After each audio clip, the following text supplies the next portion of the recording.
department हला हम department कोन करूची पर्टिकुलर जो पिला माने आईटी करिथिबे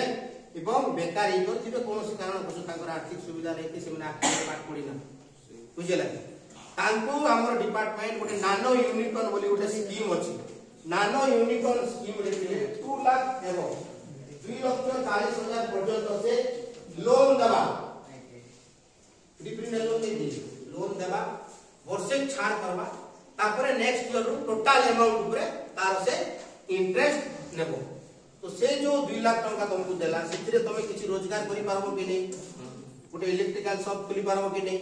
से नै 2-4 लोग के रखि पारबो कि नै रखि पारबो ना किंतु जो लोन दोची से डिपार्टमेंट एमिति नुहे जे तमे गोटे पान दुकान खुली दबो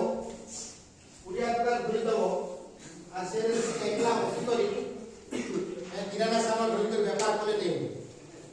सरकार लोन